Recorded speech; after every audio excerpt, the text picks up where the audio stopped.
You're on 94.1 FM, 3WBC, with Jerry Guirguis presenting... Downtown, everything's waiting for you.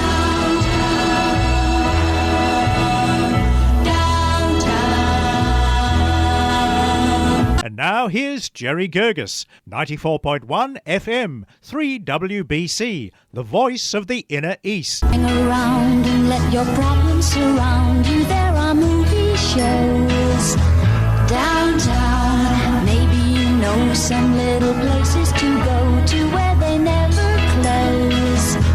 Downtown, just listen to the rhythm of a gentle bossa nova. You'll be dancing with them too before the night. Hi, my name is Jerry Guirguis, presenting tonight's interview on 3WBC 94.1 FM, Downtown. My special guest tonight is George Theodoridis, author, lecturer, and translator of all 43 plays from 4 playwrights. George, the Oracle, is going to be talking and covering ancient Greek tragedies and comedies. Hi, and welcome to 94.1 FM Downtown. Good evening, Jerry. I'm not an oracle, really, so don't ask me for your future. Right. But we can talk about ancient Greek plays. Yes, George, you've translated all these plays, 43 of them. That's right, yeah. Why would anyone do that?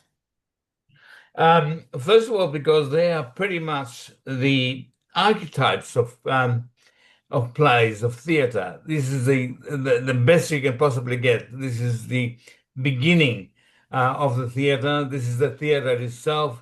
And they've also not been translated that well in other languages. And so when I was doing them at uni, studying them at uni, I thought, the first opportunity that I'll get, I'll translate them as I think they should be translated. Fantastic. Did you translate anything else from ancient Greek? Well, yes, I did some Plato, quite a bit of Plato. I've done some of the lyric poets like Sappho and a few others.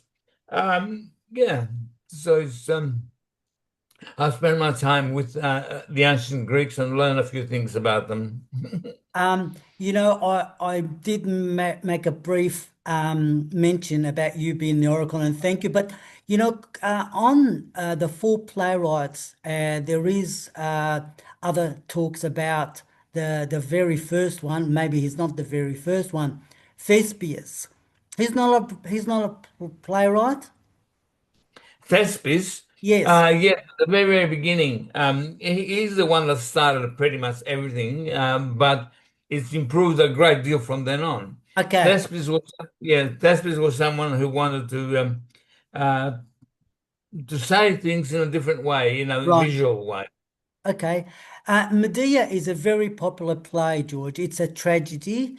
It has a lot of very significant and thought-provoking moments. Can you tell us about some of them and why, George? First of all, Medea is one of these women that are powerful, and she's an example of what ancient Greeks used to think of women. It's quite the subject women is really quite a popular one because women have been maltreated so badly right through the ages. But when you see people like Euripides discussing women, you will see them as becoming really powerful, and Medea was one of those really powerful women. She's, people often ask whether or not she was a murderer and so on. Well, yes, she was a murderer, but the question that really arises is, did killing her children, did she do something virtuous, something good, or did she do something bad? That's really the question that they should be asking. And that is really quite a philosophical question, quite a psychological question, quite a social question. Yeah. The Medea helps us understand reasons behind behaviours. Yes, we understand now from her that Yes. there is such a thing as um, questionable Yes, murder. Is it right. really a yeah, is it really a euthanasia what she has done, or has she done just another murder? Jason, as I've learned from you quite a bit, Jason taunts Medea about her Oriental barbarian, he calls her barbarian origins, giving rise to phobia, fear, and suspicion of foreigners. Is that part of it? Um, a lot of it is part of it, yes. Medea was from the east, from Colchis, and that area, is beyond Greece. So what we have now is someone from the west, Jason, criticizing someone from the east. However, let us not forget that those two eventually got married and they lived together after a very long, arduous journey. They lived in Corinth Right. for quite a while, and everything was fine until um, Jason fell in love with the princess Yes. Glafki, and that's when things began to take awful turns. They weren't treated very well by the local Corinthians, and so Jason thought that if he married the princess, then they will have contact with the palace, and the local Corinthians wouldn't treat them so badly. Mm. However, it really meant that he was going to say goodbye to Medea, with whom he had a lot of years and a Right. lot of time together. He Right. had to say, "Sorry, mate, I'm going to marry the princess now." Right.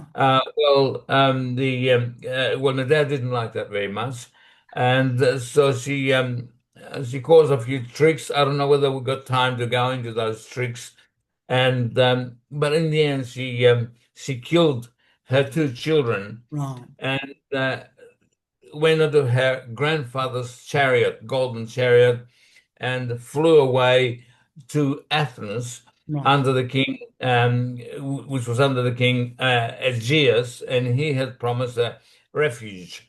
Right. Um, and yeah, George, I met you at an Australian federal election booth back in that 2007, was and a that very long was time ago, Terry. yeah, and that was the time of Kevin '07.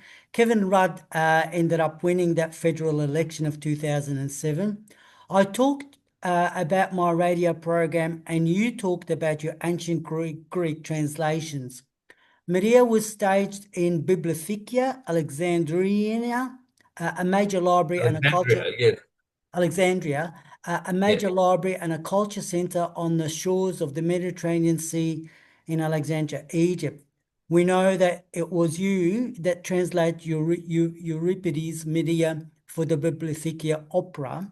Tell us about something about the director. The director was Katerina Paliou. She's still a director of the theater company called Arcadia, but she's also a politician, a left politician, one to my liking. And she and I had a lot of discussions. She was really happy with the translation, so she put it on in Egypt. When she put it on, she had a chorus of 100 Wow. um, 100 people, usually it's 10, 12, 15, Yeah. something like that.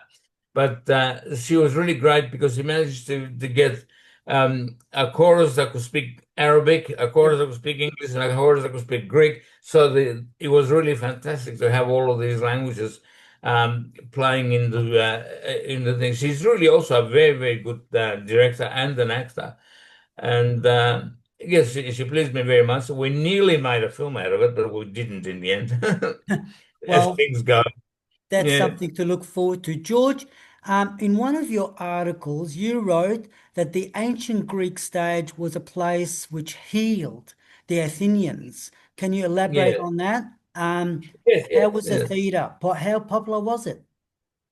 It was very, very popular to begin with, but secondly, they were writing these plays were written at a time, pretty much at a time of war, constant Mm, war, mm, and really the playwrights, the tragedians, the ones that wrote the tragedies, um, by picking up old myths and turning them into plays, we're pointing at the Greeks, at the audience. Look, this is what's wrong with you. So when somebody went to go and see a tragedy, it was like going to a doctor, and the doctor examined them and they said, "Well, this is what you've done, this is what you've done," and so on and so on and so on. And then later on, the comedies turn up, Aristophanes turned up, and he acted as though he's the chemist, if you like. So after the doctor, the audience goes to the chemist, and the chemist says, "This is the pill that you want. You want laughter." And so he delivered them laughter. And of course, when the audience left the theater with so much laughter, and really, I mean, if you read his plays, I think that we've got about 7 of them available. Right. If you read his plays, you cannot stop. You cannot not laugh. It's just full of laughter. Every line is very, very hilarious. Um, how do you compare ancient Greek theatre with modern theatre, George? It is almost incomparable, Jerry. The ancient Greek theater really took your soul and Yeah, said, "This is what it's doing," right?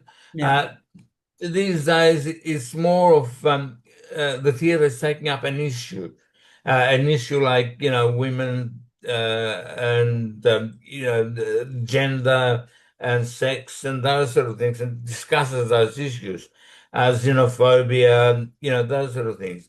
And yes, they're important, but to my mind, and I'm saying this because I've translated syllable by syllable of every one of those plays, yeah. right? It was 24/7, and with great anxiety, with great love, and often in tears. So every syllable, I felt, and I don't feel reading the modern plays. I don't feel anything like what I felt. Reading if it's Anaya, in Aulus, or Oedipus Rex, or any of those plays, they're just not as engaging. The modern ones are not as engaging as the ancient one was. Also, because I put that much effort into translating those things, I don't think, I sort of compare the effort that I put into translating, not writing them, but translating them. And I don't think that the modern writer has put anywhere near as much effort into writing the original. It is very hard, though. It's very hard to write a play, either a tragedy or a comedy. It is a very, very hard. I mean, I tried to write, and no, I don't know how Euripides would write 100 of them, or Aeschylus another 80 or 90, and Sophocles another 80 or 90. I don't know how they did it. Right. I tried to write one, and just found it almost impossible. Where can our listeners, George, buy your books? Have you got an email that you can tell our listeners, please? Or a Yes, website? yes, a website, which is I don't know whether you'll be able to put it somewhere in your website, Jerry, Yep. but it's Stage at WordPress.com, Right. and my email, you will put Yep. that there somewhere, is Yep. solowords.com, solowords at yahoo.com. Right. Okay. Yeah, And yeah. where can we buy the books? Because like most of our listeners who That's missed out from on Amazon. Amazon. Yeah, Right. Okay. yes. Oh, I mean, if they put the name of the book, whatever book that they want, on Google, and then yep. my name, you'll Yes. eventually get to Amazon and to me as well, to my website, and and to my email, and you can order it from there. George, my oracle, thank you so much for spending the time tonight again.